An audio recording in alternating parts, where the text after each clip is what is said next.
Vor langer Zeit lebten die Menschen glücklich und zufrieden. Niemand bemerkte den Schatten, der sich langsam über ihnen ausbreitete.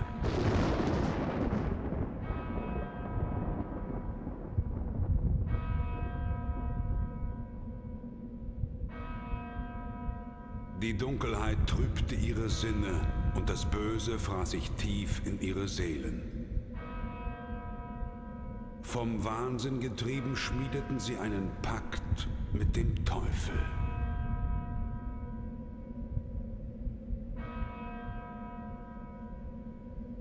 Zu später Stunde kamen sie zusammen, um gemeinsam die Mächte der Finsternis mit ihrem sündigen Blut zu rufen.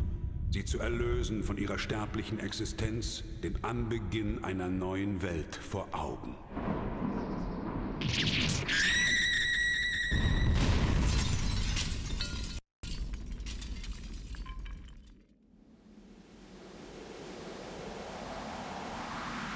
Und so begab es sich, dass nach 100 Jahren das Böse wieder Fleisch geworden war.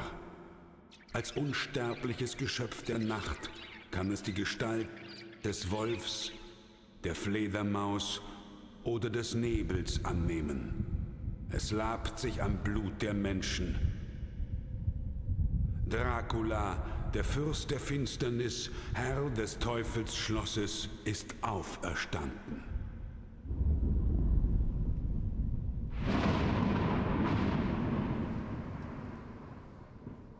Welcome everybody to another awesome Drak and Shadow Let's Play, this time of an oldie but a goodie, as we play Castlevania Rondo of Blood. Or I'm sorry, we have to do the long title. Castlevania, or Devil's Castle, Dracula X, Rondo of Blood. So, welcome everybody. I actually didn't think I was going to be able to do this, but then I actually found out through you guys as well as figuring out myself, Rondo of Blood in the most recent Dracula X Chronicles, not mix, but compilation, actually dubbed this. Because here's the thing with this game, it was not dubbed. It never came here. And the reason it didn't come here was because it was for the PC Engine, aka the TurboGrafx CD. So, knock another console off the list, Alex. Yeah. We're playing a TurboGrafx CD game, complete with Sega CD cutscenes. And so I'd like to introduce everybody to our protagonist of Castlevania Rondo of Blood. It is another Belmont, obviously. Yes. But one that just recently got announced into the Smash family as welcome Richter Belmont. Richter Belmont. Oh no, zombies are raising. Oh, and giant knights things and chaos in the streets. Oh, that poor purple-haired girl. Hey, purple hair. Need more purple-haired protagonists. Purple hair. But people might notice a very significant tonal shift in the Castlevania series, and that is because this is when this officially started, when anime influenced Castlevania. Yeah. And so we had more anime-esque designs for characters, including Richter, and also the purple-haired girl, who just so happens to be Richter's fiancée, Anna. I think that's her name. Anna, yes. Very nice. So, boom! We get to see the first ever... So this is, for a lot of people, they've never seen this part before. This prologue. Because, as we'll get into this game quite a bit, when this officially hit the States, it had to be done for the Super Nintendo. And the Super Nintendo was not capable of doing what the PC Engine could. So, Alex, you're kind of new to the Castlevania franchise, but you usually kind of know what that means. Yes. It means the game gets gutted. Horribly. Horrendously. Because Super Nintendo couldn't do voices. Super Nintendo couldn't do anime cutscenes. Super Nintendo couldn't do a lot of the stuff that made this game cool. So in essence, the game got horribly gutted. And in turn, it got reviewed horribly amongst US publications. So I'm actually very happy that we get to show you the original Rondo of Blood, where a lot of this stuff started to happen, including one of my favorite tracks of the Castlevania lineage, which is this one. I believe it's called Dinner of Flames, but this is basically Richter's theme. I love it! And oh my gosh, this is the one time where I disagree with Castlevania fans. A lot of people like Dracula X's first level and how it looks, no, I like this a lot better. But, okay, so a lot of people might... First of all, I want to point this out. Does this scene look familiar to you? Yeah. That's because it's actually one of the towns in Simon's Quest. Welcome to Algiba, Alex. Algiba. This is another thing that they actually tried to do, is they still considered Simon's Quest canon, and therefore they wanted to bring back its old assets into a brand spanking new game. Which is amazing as far as I'm concerned, because, I don't have as much hatred for Simon's Quest as everybody else does. And I'm so happy that James also doesn't have that hatred, considering how bad he rips into it in his video. But anyway, there are a couple of things I need to explain. So, like I said, this game got horribly gutted, and here are a couple of things that got gutted from it, and you could tell me whether or not it's a good or a bad idea that it got gutted, Alex. The anime cutscenes were taken out. Yeah. Okay? One in particular item-based mechanic in this game was taken out. An entire character and her levels were taken out. Oh, bummer. This game actually boasted, for the first time since Dracula's Curse, multiple playable characters. And this one in particular I think would piss you off because, well, you're going to meet this character in a little bit, so I don't necessarily want to spoil it for you. Right. But this is actually a very memorable character who has stayed with Castlevania lineage to this day. Oh, cool. She is actually, in some cases, more well-known than Richter, which is almost kind of a crying shame. Now, the other question that people might also have is, why did we go... So, Castlevania, after Super Castlevania 4 happened, went back to roots. Like, they actually turned out to not like the features that Super Castlevania 4 was implementing. So they went back to the base engine here. Except in a couple of ways. First of all, they added more sub-weapons, which was awesome for a lot of Castlevania fans. Now we have more variety to work with. And another unique feature that got added is a feature specific to Richter. Richter is actually considered one of the most powerful Belmonts. And the way that they show this is that if you're willing to spend 20 hearts, you can then cash them in for a super-based ability based on your sub-weapon. Nice. That's cool. You're not going to see it right off the bat, but you guys will see it in a second. This game also boasted multiple paths, another thing that was taken out of the Super Nintendo. They basically took it down to one fixed path in Dracula X, whereas this has multiple paths to be able to take. And paths even got added in its Dracula X Chronicles reboot. So here you go. We have our first boss, which is a Dargon. And I have a feeling the first part I'm going to be talking a lot, guys, but there's a lot of stuff to cover. Where is this in the Castlevania timeline? So the events of Rondo of Blood take place in 1792. So that's when Richter was put into it, except his circumstances are a little bit different than his descendants. Where Dracula raises one every 100 years after being killed. Mm-hmm. This was not the case here. As you guys saw in that opening cutscene, there's a cult that worships Dracula, and they brought him back. Except this time, Dracula's not just looking to do what he's been doing for centuries. Now, he actually wants to exact revenge on the Belmont lineage. Hence why he has abducted Richter's beloved Anna, and intends to make her a vampire. Okay? So, we've seen kidnapping happen before in the Game Boy games, but this is actually another added mechanic that was taken out of Dracula X. There is such a thing as a good ending and a bad ending in this game. What I mean by that is, there are maidens that you have to rescue. If you don't rescue them, you get the bad ending. And in fact, you get an additional boss. Wow. You get an additional boss, and so at that point, yeah, you have that problem. But if you rescue them, you get the good ending. You know, Richter saves the day.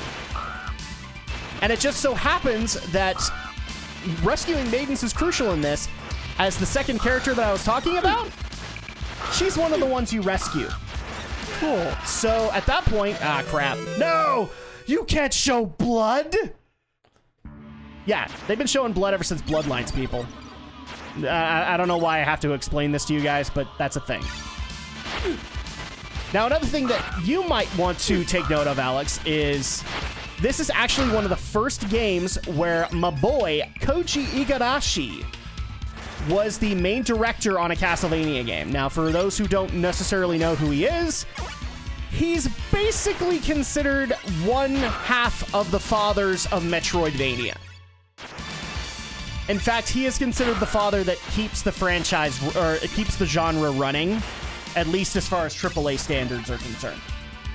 So this is actually one of his first projects that he worked on, specifically Rondo of Blood. This is also another interesting addition to Castlevania. This is the start of the 3-word titles.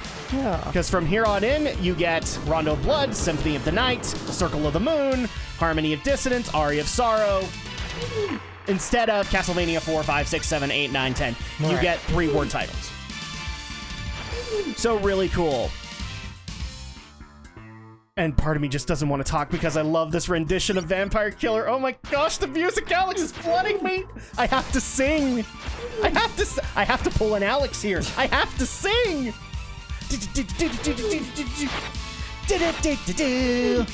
Okay, I'm good. I'm good now. Sorry.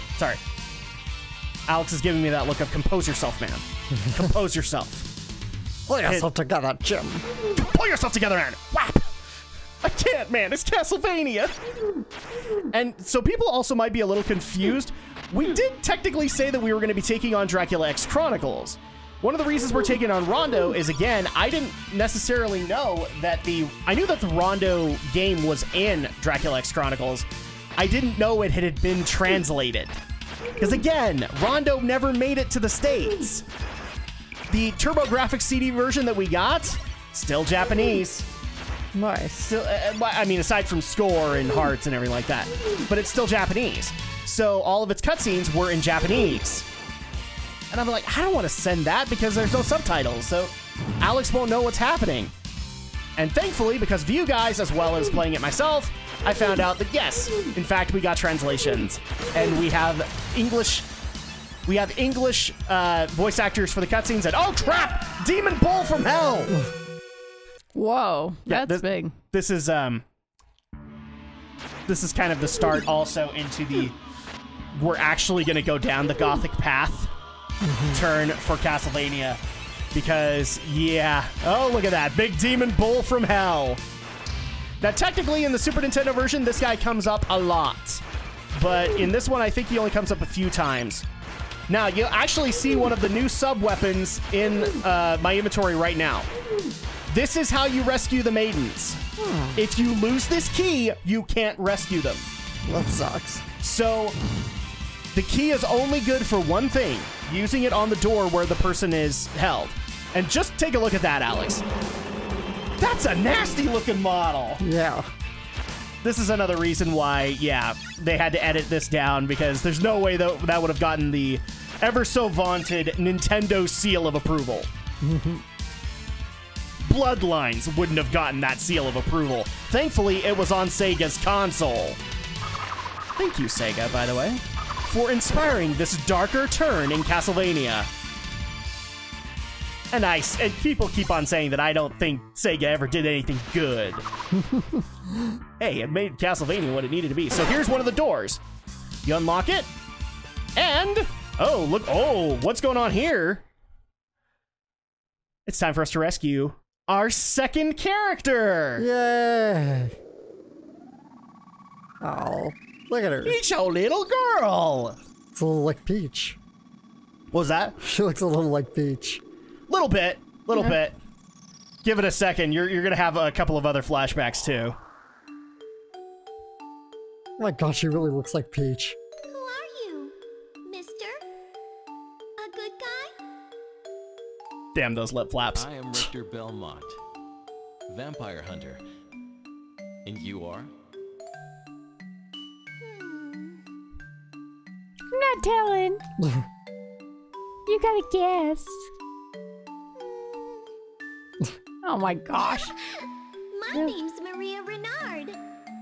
I heard all about you from Annette. Oh, Annette, that's her name, I sorry. came here to meet some bad men, but I got caught. My family are vampire hunters too, so I guess that means Sure, friends. I think easy. every family in Maria, Transylvania is a you're too vampire young hunter. for this. You just let the big hunter here take care of that bad man, okay? Uh-oh. Oh, you don't know anything. I can handle this just fine. Oh, really 90s voice acting. Yeah. and also Sega CD cutscenes, man. Them lip flaps. Seriously, them lip flaps. So I'm going to go ahead and explain something really quick that might be disappointing to Alex. While Maria is a playable character, the canonical ending is Richter's. Right. Because they still wanted to stick true to what Castlevania is, and Castlevania is featured around Dracula and the Belmonts. Right. However, Maria actually gained a touch more popularity than Richter did in this game. Especially with the US fans, considering she was, for lack of a better term, forbidden fruit. You couldn't play her. And a lot that was actually one of the things that surprised even me and my brother when we found out that Dracula X was so much more of a game in Japan than it was in the States. Because a whole new character, we're like, oh my gosh, that hasn't been done since Dracula's Curse, where you got to play as Alucard for the first time. Right. Which is funny because in the next game, Maria and Alucard will meet for the first time. So the best character, what some consider to be the best character of Castlevania 3 and the best character of Dracula X will meet together in the next game. And we're actually going to hit one of the bosses where I am probably going to have to use my cash-in.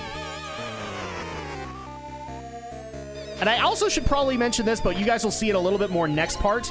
There are added mechanics to make Maria and Richter feel different, including Maria gets a double jump, where Richter gets kind of a backflip to get him out of danger. Oh, nice.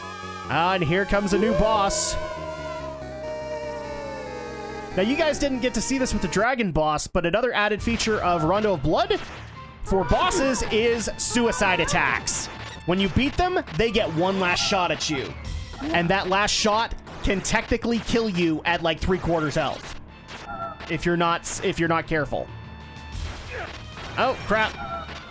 And I can't actually do my cash-in, but I died. The werewolf killed me. Aw. Okay, well, round 2. Dude, I'm just so excited to be able to show this game to you guys. It's so fun. I especially loved it when James showed it off on James and Mike Mondays. Except he showed off the original TurboGrafx CD version. So here we go. Round 2 against the boss. It is just a feeble little werewolf, but that's fine. Now I have 20 hearts, so give me a couple of seconds, and I can show you guys the cash-in. But I want to make sure that we do enough damage so that we can just waste him with it. Because one of the better cash-ins is with holy water. Come on, there we go. Oh, come on, am I going to cash it in or not? I might not actually cash it in. Oh, there we go. So basically you create a holy acid rain. Oh, wow. From it. And this is another reason why I didn't make it. Naked Man. Can't really show that on Super Nintendo. Oh, well. Still great, isn't it? Yeah, baby. And there we go. Level 3, or level 2, done.